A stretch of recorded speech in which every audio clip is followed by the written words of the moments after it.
Shalom, saudara-saudaraku yang dikasihi Tuhan Yesus Kristus. Salam sejahtera untuk saudara semua dimanapun saudara berada.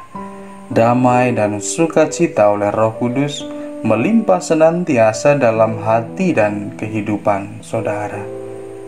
Terima kasih karena saudara-saudara tetap setia mendengarkan renungan ceria yang menjadi sapaan firman Tuhan yang hadir menyapa kita setiap hari.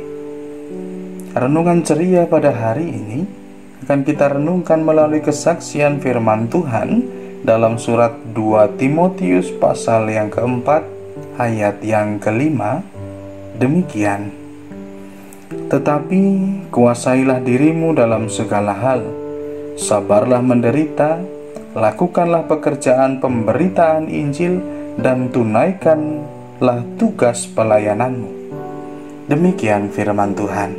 Yang berbahagia ialah kita yang senantiasa setia membaca, merenungkan, serta melakukan firman Tuhan dalam kehidupan sehari-hari.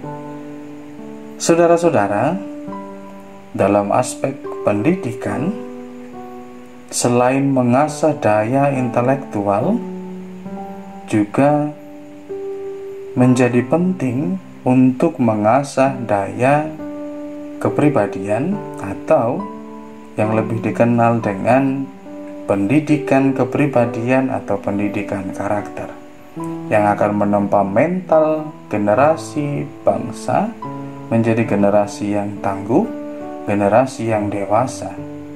Dalam ayat bacaan kita, Rasul Paulus mengingatkan kepada murid yang dikasihinya, yaitu Timotius, untuk mengemban tugas pelayanan sebagai sebuah panggilan yang menempa kehidupannya semakin dekat kepada Tuhan.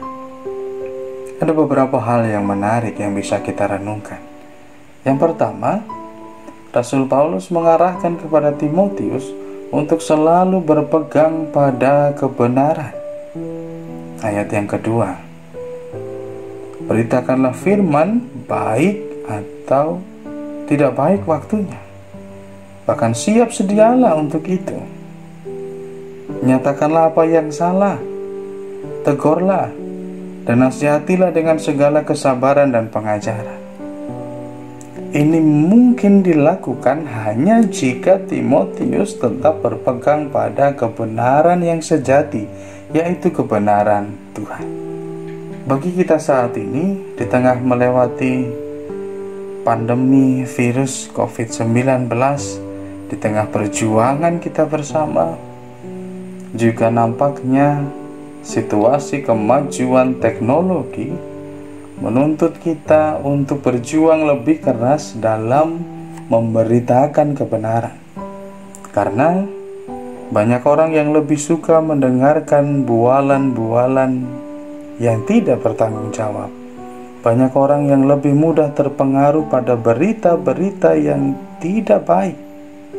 Tapi untuk kebenaran Tuhan, sedikit orang yang mau mendengarkan. Bagian yang kedua, Rasul Paulus menegaskan kepada Timotius untuk menempa diri, untuk menguasai diri dalam segala hal, untuk membangun karakter yang sejati di dalam Kristus, yaitu dengan penguasaan diri, dengan kesabaran, dan dengan tanggung jawab. Pada bagian ini jelas aspek kepribadian menjadi penekanan yang penting, karena dalam penguasaan diri, dalam kesabaran, dalam bertanggung jawab untuk menyelesaikan tugas dan tanggung jawab, sangat dipengaruhi dengan bagaimana mental dan karakter kita ditempa. Banyak orang yang mudah marah, banyak orang yang menjadi tidak sabar, banyak orang yang kemudian meninggalkan tugas tanggung jawabnya sebagai wujud pemberontakan terhadap situasi yang tidak sesuai dengan harapan mereka. Tapi tidak demikian dengan Timotius. Timotius diingatkan untuk senantiasa menguasai diri dan bersabar pun dalam penderitaan, untuk tetap bertanggung jawab melakukan tugas pekerjaan Tuhan, untuk bertanggung jawab menyelesaikan tugas panggilan pelayanannya. Bagi kita saat ini, di tengah situasi yang serba sulit ini, mental kita, karakter kita, kepribadian kita ditempa krisis yang kita alami saat ini, pembatasan yang kita alami saat ini, dan banyak hal yang menuntut kita untuk menguasai diri, untuk tidak mudah diombang-ambingkan oleh hal-hal yang memecah belah, untuk tidak mudah diombang-ambingkan hal-hal yang tidak baik. Lalu kemudian yang selanjutnya, Rasul Paulus mengungkapkan kepada Timotius tentang bagaimana capaian yang sudah dia dapatkan. Rasul Paulus berjuang, berlomba, mengakhiri perlombaan dan pertandingan ini dengan baik, hingga Rasul Paulus mendapatkan keteguhan iman dan kematangan secara pribadi, secara spiritual, hingga dirinya menjadi pribadi yang utuh dan betul-betul dapat melihat kuasa Tuhan. Saudara-saudara, dari poin permenungan kita, bahwa semua tahap yang kita lalui dalam kehidupan kita, yang menempa kepribadian kita, bahwa dalam sepanjang jalan hidup kita terbuka pilihan arah. Apakah kita mau menuju arah yang baik ataukah yang buruk? Pilihan ini juga diberikan kepada Timotius. Apakah dia tetap mau menjalankan tugas panggilannya atau kemudian meninggalkan tanggung jawabnya? Perkembangan kepribadian berpengaruh atas spiritualitas kehidupan. Orang yang berkepribadian matang dan baik bukan berarti orang yang sempurna.